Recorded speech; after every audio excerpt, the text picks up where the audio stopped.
Muy bien, ¿cómo están todos? Eh, en este live de Librepreneur quiero compartirles una información que sirve, a ver, que puede ser muy útil para interpretar o quizá comprender un poco mejor la situación de Colombia. Todos estamos claros de que sí, parece que hay personas que querían el resultado de de ayer. Pero conozco muchísima gente que no quería esos resultados. Y por otra parte, también conozco personas que, al igual que en Venezuela, tal cual, dijeron que pues esa era como que su única alternativa. Ya empezamos mal. Cuando nos hacen pensar o creer que no tenemos más alternativas, eh, se nos complica el juego. Sobre todo porque aquí se va creando como una prisión donde no hay otras alternativas. Y resulta que admiramos en las personas, admiramos en grandes biografías, admiramos ejemplos de personas que encuentran alternativas. De hecho, siempre que admiramos algo en la historia son personas que le fueron dando un giro, una vuelta al sistema. Empezando por la cabeza, luego en la práctica y luego difundiéndolo. ¿Ok? Hoy estaba entrenando a alguien, una persona de Puerto Rico, un señor, barbero, y me dijo que a él no le gustaba eso de las elecciones porque cuando a alguien no le gustaba, sencillamente no votaba. Porque si él votaba, después él sentía la culpa de haber puesto a alguien que, que no iba a dar la talla. O que no... O sea, se iba a sentir culpable o como de una manera irresponsable por hacer algo en contra de lo que él pensaba, él sentía, él creía. Y por mucho tiempo hicieron campañas en Venezuela diciendo, pero es que tienen que votar a juro, porque es que si no, no sé qué. Incluso personas muy formadas decían que tenía uno que votar porque es que la solución era votando. Por alguien que no queríamos igual, pero votando. Entonces, incluso gente que te pedía votar porque si no votabas, se robaban tus votos. O sea, que tú de principio tú ya la gente dice, no, bueno, vota porque si no se roban los votos igual. O sea, que entonces, ¿para qué votas si estás votando por algo en lo que tú no crees? Bueno, situaciones similares ya pueden ir sonándole a cualquier persona que tenga relación con Colombia o que me esté escuchando desde Colombia y o que conozca Colombia también. Tengo amigos en todos lados que o son de Colombia o han estado en Colombia. Y bueno, en los links que se encuentran en la descripción de este video van a encontrar todos los conceptos y todos los videos o todas las referencias a las que me estoy refiriendo, valga la redundancia, y podrán consultarla. Mi propósito acá es, en este video corto, ponerle sobre la mesa otras interpretaciones, otra forma de ver las cosas. Y por supuesto, no me interesa dar la respuesta. O sea, yo no quiero dar aquí respuestas. Yo no quiero aquí darle las respuestas a la gente. Sí quiero presentar eh, una forma de ir interpretando la vida en clave de libertad. Recuerdo que... No recuerdo la canción, voy a buscarla y la voy a poner en las referencias. Que decía que cuando me sabía todas las preguntas, me cambiaron las respuestas. O cuando me sabía todas las respuestas, me cambiaron las preguntas. No recuerdo quién canta esa canción, pero la voy a buscar y la voy a poner acá. Bueno, muchas veces nosotros no nos hacemos preguntas. A mí me criticaban en la universidad muchas veces porque hacía preguntas. Y esos mismos que me criticaban probablemente hoy se quejan de gente que no piensa, de otra gente que no... ¿Cómo van a pensar si no se hacen preguntas? ¿Cómo? O sea, entonces, claro, yo dejo aquí unas ciertas sugerencias para cuestionarnos un poco las cosas, profundizar las cosas, reflexionar las cosas, internalizar las cosas. No cuestionar por cuestionar. O sea, cualquier persona hace cualquier pregunta, pero a veces las preguntas correctas nos llevan a las conclusiones correctas. Yo no las tengo, pero no veo mucha gente preguntándose qué está pasando. O mucha gente se pregunta y se queda tranquilo. Bueno, voy a empezar ya. Finalmente vamos a empezar con esto. Entonces, bueno, lo primero que quiero eh, decirles es que, bueno, en Venezuela pasó algo muy similar. Este, fueron reduciendo todas las alternativas, ninguna gustaba y y muchos desesperadamente votaban por la menos terrible o la que menos tal. Pero terminaba ganando la peor. Todos pensábamos que era casualidad. Bueno, no sé qué. Y es muy curioso que siempre los resultados son 49, 51, 49, 51. Ok. Primera pregunta para ustedes. ¿Alguna vez les ha costado ponerse de acuerdo con alguien?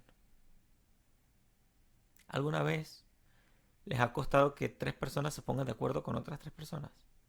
O entre sí. Bueno, imagínense lo complicado que es ponerse de acuerdo en la democracia. Primer punto. Segundo punto. Un amigo mío me estaba diciendo hace poco que si es difícil manejar una casa, ¿cuánto más difícil es manejar un país? Y yo le respondí, bueno, es que no hay cálculo económico para manejar un país. Hay otra cosa, hay otros criterios, pero les recomiendo revisar lo que es el cálculo económico. Me lo voy a buscar acá. Voy a buscar acá rapidito.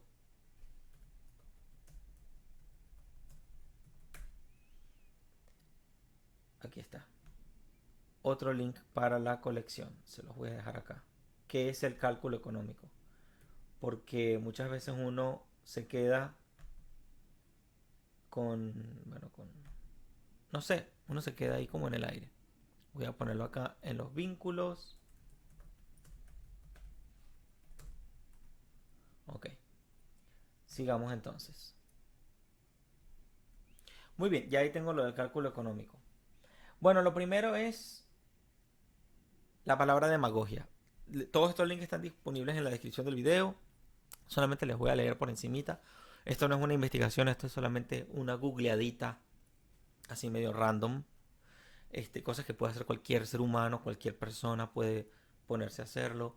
Y luego si escucho 7 conceptos o 5 conceptos y si eso lo conecto con mi experiencia más la experiencia de otros y empiezo a experimentar en ese sentido, yo empezaré a hacerme un concepto realista más completo de lo que vamos a hablar a continuación. Uno, demagogia. Del griego demos y ago, es una estrategia utilizada para conseguir el poder político que consiste en apelar a prejuicios, emociones, miedos y esperanzas del público para ganar apoyo popular, frecuentemente mediante el uso de la retórica, desinformación, agnotología y la propaganda política. Ahí tienen un banquete en Wikipedia que no es la mejor fuente, es una fuente starter, como para empezar ahí, y de ahí en adelante averiguar muchísimo más. Hay muchos libros, muchos libros. Creo que por ahí hay un libro que se llama Contra la Democracia, que por ahí yo se los puedo parar, pero ya es demasiada información. El que quiera más información me puede escribir. Ya. Entonces, es una estrategia utilizada para conseguir el poder político que consiste en apelar a prejuicios, emociones, miedos y esperanzas. Nos cuesta imaginar la política de otra manera. O sea, en otras palabras, esto es una manipulación con intenciones de captar el poder político. ¿Okay? Prejuicios, emociones, miedos y esperanza. En ningún lado dice resultados, en ningún lado dice plan de gobierno, en ningún lado dice rendición de cuentas, en ningún lado dice participación privada, en lo absoluto. Ok, lo dejo ahí. Siguiente. Kratos. La voz del origen griego kratos significa poder, gobierno. Esta no es una palabra castellana, es un elemento radical que nos viene del griego y es usado en palabras compuestas como autócrata, tecnócrata y ácrata. Ok, perfecto. Se refiere al poder político. Entonces, cuando nosotros hablamos de demo del pueblo, kratos, el poder político en manos del pueblo, una cosa es leer el papel y otra cosa es salir a la calle, en la vida real. ¿Ok? En una casa no se toman decisiones democráticas, en una empresa no se toman decisiones democráticas y adivinen qué, en un ministerio tampoco. Mi pregunta, siguientes preguntas. ¿Cuándo fue la última vez que le consultaron a usted para usar el dinero de los impuestos para una cosa u otra? Después de las elecciones. Después de... Ya. Y así sucesivamente. O sea, uno siente que elige una vez, pero luego ya no elige más nada. Ya está. Si es que uno elige... Otra cosa, Smartmatic. Smartmatic, que fue la compañía que gestionó los mecanismos electrónicos de votación. Les chequé en Google o váyanse a otro navegador, Firefox, o hay otro navegador buenísimo que se llama Brave. Voy a anotarlo acá, Brave, para que lo descarguen. Que no tiene, que son un poco más libres, menos restringidos a nivel ideológico. Escriben trampa Smartmatic en Google, le dan a clic aquí en News, Noticias, y vean los resultados. A ver, Smartmatic, la empresa a cargo del sistema de votación en Venezuela, denuncia manipulación. O sea, hay demasiada información. Queda de su parte investigar, analizar. ¿Ok? O sea, los mecanismos de votación pueden obedecer a unos intereses y a una financiación. Oligarquía. Forma de gobierno en la cual el poder político es ejercido por un grupo minoritario. En otras palabras, aunque haya muchísima gente uniformada y muchísima gente en la calle, poquitos deciden y ejecutan lo que tengan que hacer. Otra forma de interpretar la oligarquía es un grupo reducido de personas que tiene poder e influencia en un determinado sector social, económico y político. Hace poco escribía en un grupo que la democracia, como la vemos hoy, no como está en la poesía de los papeles, el papel lo aguanta todo. Pues escribir en un papel que yo soy el rey, da igual. Eh, la democracia es un acuerdo, un, vamos a decir, como un negocio de oligarcas. ¿Ok? Dejo esa frase para que la analicen. Yo no les voy a dar la respuesta, yo pongo aquí los planteamientos, las preguntas. ¿Qué es un monopolio? Un monopolio es una estructura de mercado, donde existe un único oferente de un cierto bien y servicio, es decir, una sola empresa domina todo el mercado oferta. Esa empresa puede ser pública, esa empresa puede ser de un amigo, lo que sea. Entonces, un monopolio es cuando todo se acapara, se aglutina en un solo sector, organización o corporación. Muchos amigos de Colombia estaban hartos de los monopolios o de los oligopolios. Oligarquía con monopolio. ¿Qué es un monopolio de la violencia? Monopolio de la violencia es la definición de Estado expuesta por el sociólogo Max Weber, que ha sido predominante en la filosofía de derecho y la filosofía política. El concepto define una sola entidad en ejercicio de la autoridad sobre la violencia en un determinado territorio. Me acuerdo que por ahí decían que el poder absoluto corrompe absolutamente. Bueno, no, vemos que los monopolios no son muy deseables. Mucha gente critica las monarquías, pero no critica los monopolios. No lo veo. Bueno, ahí está. ¿Qué es el principio de no agresión? Es una postura moral que afirma y reafirma la agresión como algo totalmente ilegítimo. También se llama axioma de la no agresión, principio de anticoerción. La agresión se define como el inicio del uso o amenaza de uso de la violencia física contra la persona, propiedad de otro, por lo que agresión es sinónimo de invasión. Se entiende que la agresión incluye fuerza indirecta como robo, sigilo y fraude. Robo por sigilo y fraude. A diferencia del pacifismo, el principio de no agresión no excluye la violencia utilizada en defensa propia, en defensa propia o en defensa de otros. Yo no estoy de acuerdo con la violencia, pero la usaría si mi vida está en peligro. Hay personas que se juegan las elecciones diciendo, bueno, el tema es amplísimo, pero existe una cosa que se llama principio de no agresión, que es importante que lo meditemos y que veamos que una cosa es que yo no quiera ningún tipo de violencia y otra cosa es que yo no apruebo la violencia y estoy dispuesto a utilizarla en mi defensa. Si yo encuentro una amenaza directa o indirecta que vaya a acabar con mi vida o que vaya contra mi propiedad, contra mi vida, contra mi libertad. ¿Ok? Directamente hacia mí o indirectamente hacia mí. Que se vea clara. Bueno, en fin, un tema amplio, pero ahí está el principio de la no agresión. Existe. Podemos ver las cosas de esa manera también. ¿Qué es el mercantilismo? Conjunto de ideas económicas basadas en la acumulación de metales preciosos y en la intervención del Estado en el comercio internacional. Me atrevo a decir que también en el nacional. Bueno, el link está, lean un poquito, ¿ok? Les quiero facilitar también otra vez los libros en la página de Librepreneur, los pueden chequear. Y si no les gustan mis libros en Librepreneur, que no son míos, si no les gustan, léase 700 libros más y hágase sus propias ideas. Perfecto. Y el que le gusta, bien. Gracias. Aquí hay uno en concreto que se llama eh, Lecturas Libertarias. Y en el segundo capítulo hablan de lo que es el fascismo. Para que lo entendamos mejor. Para que cuando alguien lo diga, nosotros tengamos una base y podamos decir, hey, yo, fascismo es esto. Yo lo leí y luego de ahí para en adelante pueden investigar más. ¿Qué toma tiempo? Claro.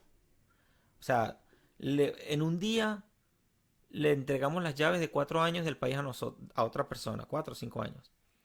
Pero somos incapaces de gastar un día en leer algo que nos puede ayudar a tomar decisiones por el resto de nuestras vidas. Y quedan dos videos acá. Uno que habla de qué está pasando en Colombia, video de hace un año. Y finalmente, con Vanessa Vallejo. Y finalmente, las decisiones en la democracia, que explica cómo se toman las decisiones en democracia. Probablemente no nos habíamos hecho estas preguntas antes, probablemente sí. Ahí tenemos un recurso buenísimo, importante, y que es el cálculo económico. Échenle un vistazo, ¿ok? Voy a volver a la página principal y mis conclusiones. Les he dado un repasito por unos conceptos, por unas ideas que existen. Probablemente no se la enseñaron en la escuela. Es lógico porque no conviene. Lo último es que subí hace poco un meme que decía, bueno, no era un meme, si la democracia cambiara las cosas, fuese ilegal. Parece que todo lo que cambia el juego es ilegal. Bueno, cada quien saca sus conclusiones, mientras pueda. Mientras pueda. Mis conclusiones sobre Colombia. Lo lamento. Mientras hay vida y esperanza, hay que seguir adelante. Quienes no votaron por el resultado que pusieron los medios, que fue el final, los aplaudo. Quienes votaron, pues, que asuman su responsabilidad, sus consecuencias. Finalmente, les hago un planteamiento ya cerrando. Es curioso que en todos los gobiernos que he conocido hasta ahora, veo que un político nunca tiene culpa de nada, siempre tiene un discurso súper bien hecho, porque detrás de ese discurso hay muchos analistas, neurocientíficos. Lo segundo es, veámoslo de esta manera, si me roban mi casa, yo tengo las llaves de mi casa, yo tengo todo y yo dejo las puertas abiertas, teniendo yo las llaves, pudiendo yo defender mi casa, la culpa es mía. Entonces, ¿cómo es posible que estos trenes de gobierno, teniendo el monopolio de la violencia, teniendo el Banco Central, teniendo las licencias, teniendo todas las autoridades, teniendo los jueces, dominando el cuerpo de leyes, el apoyo popular, ¿cómo es que no tienen la culpa? Y cada 4 años, y cada 4 años el siguiente no le va a dar continuidad a lo que... O sea, tenemos una amnesia. Lo que decía Voltaire otra vez, la política es el arte en el que hombres sin principios gobiernan poblaciones enteras sin memoria. La verdad no es un arte, para mí un arte no cae en eso, digamos una técnica. Bueno muchachos, soluciones. No tengo las soluciones, ni las quiero tener. Cada quien tiene que resolver sus soluciones y es lo primero, el punto de partida. Lo segundo, es muy común que las personas comiencen a emprender sus negocios, comiencen a trabajar un poco en la parte informal. Los negocios por internet pueden ayudar muchísimo. La inversión en metales preciosos puede servir muchísimo. No tener demasiadas propiedades, como que liquidar las propiedades e invertirlas en otro sitio puede ser muy útil. Invertir en medios de producción puede ser también muy útil. Tener muy claro un testamento también es muy útil. Tener un buen abogado, tener un buen contador es muy útil. Este, mm, quienes deseen, quienes tengan la posibilidad de abrir una línea empresarial fuera de ese país también puede ser un interesante experimento. Este, mm, bueno, quienes tengan el apoyo del gobierno, pues aprovechenlo bien, en el sentido de que no para, no para lastimar a otros, sino para que no les vaya mal a ustedes. No los culpo, yo no, hay mucha gente que, ¿por qué los voy a culpar? Yo no tengo por qué culpar a nadie.